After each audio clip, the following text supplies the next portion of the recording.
The South Seas Company was formed by Parliament as a British trade concession in 1711. This was a monopoly for areas of the Pacific that were under British rule.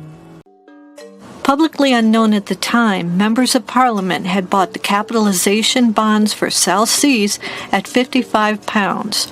Once the company went public, these investors exchanged each unit for £100 of stock in the South Seas Company. The situation improved in 1719. Britain signed the Peace of Utrecht, a treaty with Spain that enabled British trade with Mexico. Given this newfound prosperity, the directors of South Seas offered to fund the entire British national debt of £31 million. Stock prices doubled. Share price continued to rise to £1,000. The feasibility of the scheme became secondary as the greater fool theory took over. Speculators would purchase shares, prices would rise, secondary buyers would appear, and the speculators would profit in the aftermarket. The summer of 1720, the directors liquidated their own shares. The news of their divestiture leaked out quickly. Share price collapsed, and a market panic ensued. The British government narrowly averted the complete erosion of public credit. In response to this threat, Parliament passed the Bubble Act that forbade issuance of stock certificates in any company. In addition, Britain implemented other measures in order to restore confidence. The government confiscated the estates of company directors in an attempt to remunerate South Sea Company investors.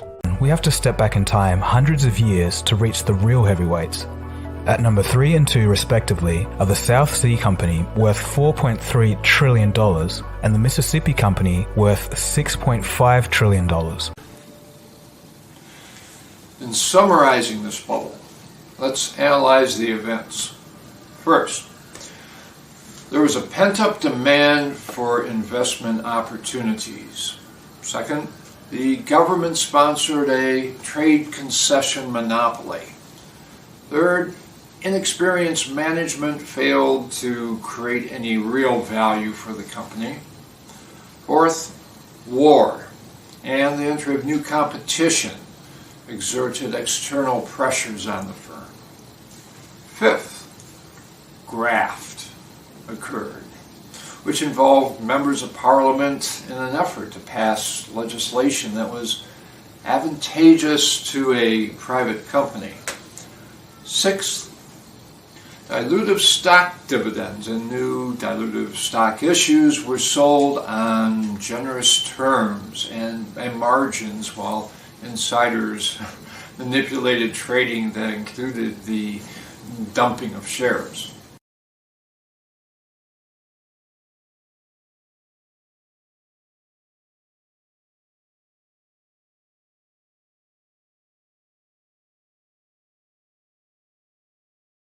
We have Microsoft in 1999. The company was valued at $0.9 trillion at the height of the dot-com bubble.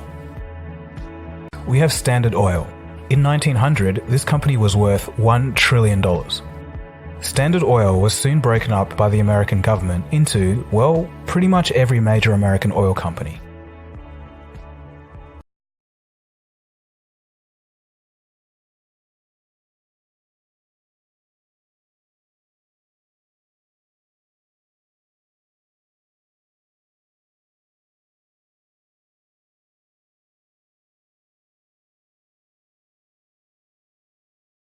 We have PetroChina.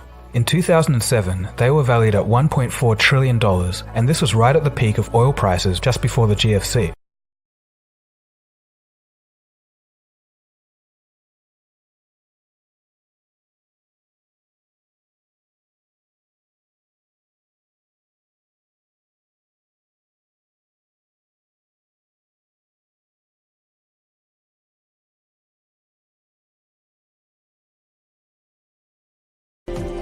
The Dutch East India Company's size is completely unparalleled today. They were a complete government within themselves. On one hand, I guess it warns about the close ties between industry and government, but on the other hand, They did discover new lands, shaping modern geography, and also were the pioneering company to trade on the stock market, forever shaping finance. In order to keep their ports and continue trade, Dutch East India Company developed their own army to protect the land that they gained. And this is where things start getting beyond any company that we can imagine today. As the company grew, their foreign colonies gained more land and possessed a sense of governmental powers. The Dutch East India Company had the power to wage war, negotiate treaties, mint its own coins, and even establish new colonies. The company was even used to fight against the Spanish Empire in the early 1600s. And remember, this was a publicly traded company doing all of this.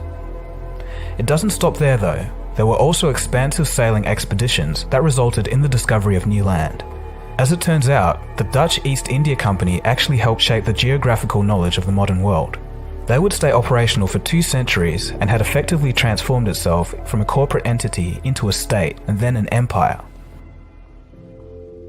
Okay, so now we know that the company started by trading spice and ended up a tyrannical empire, but what was its most profitable business? The answer isn't what you would expect. The peak of their wealth came from flowers, tulips to be exact, and the story of how this happened has gone down in infamy. It tells us a deep archetype story. Although technologies in the world may advance, human nature remains the same. Tulips were first introduced to Europe from Turkey and reached Amsterdam in 1554. The plants were immediately perceived as exotic goods, and their popularity began to rise. Having tulips in your garden became an important status symbol. In addition to this, the thing about tulips is they take 7 to 12 months to flower and only bloom for about a week. This rareness, and the fact that they were a status symbol and highly valued, made the tulip product a prime candidate for the first financial bubble in history, the tulip bubble. You see, at the time, the Dutch were pioneers of modern finance. They devised a way to set up a market where you could trade tulips all year round even if they weren't in bloom. The prices were set by traders that signed tulip contracts based on future prices. This was the very first futures derivative market, the same kind that we use to trade stocks with today. Over time, the tulip market became more complicated and flowers were priced according to their rarity. As with all derivative markets, things tend to go out of control sometimes. The prices of the tulips are pushed higher and higher by speculators who plan to turn around and sell them for a profit. This is the very same thing that happens in all modern financial bubbles, from people flipping houses expecting the next guy to pay for it, to stock and bond traders doing the same thing. As I said, human nature stays the same. Many merchants sold all of their belongings to purchase a few tulip bulbs for the purpose of selling them at a higher profit than they could ever imagine in their lifetimes. This was the 1630s, and the average person could expect to live fewer than 40 years and be lucky to make any money at all. Meanwhile, some of the tulip traders were earning the equivalents of $62,000 a month. It seemed like the tulips were a quick way to paradise, and everyone wanted in. During the build-up and height of tulip mania, the Dutch East India Company incorporated the tulip trade into their operations, and the stock price began to rocket upwards. By this stage, even England and France were trading tulips on the London Stock Exchange. The acceleration of price continued, and soon there was a price explosion of 20-fold just in a single month. To give you an idea, at the peak, a single tulip bulb was worth 10 times more than a craftsman's annual wage. By this point, the Dutch East India's value had risen to that infamous massive $7.9 trillion mark. To highlight how huge this was just one more time, if you put Apple, Microsoft, and Google together, Dutch East India Company was worth 3 times that combined value. So you might be wondering, what happened next? Like all bubbles, the tulip bubble popped in late 1636. So what caused the crash? It turns out that some of the buyers in North Holland refused to show up to routine tulip bulb auctions. It signaled to the market that people just weren't going to pay any higher for the plants. This event caused the tulip price to fall a little. Investors then got cold feet and decided to sell, so the price fell more. More people saw the price falling and decided to sell as well, and the cycle continued. Soon, the market violently imploded. Within just a few weeks, tulip bulbs were only worth 1/100th of their former price. This resulted in a full-blown panic throughout Holland and an economic crash that lasted years. And while jobs are being created, according to one think tank, 1/5 of British workers earn less than the living wage, a figure arguably necessary for a basic standard of living.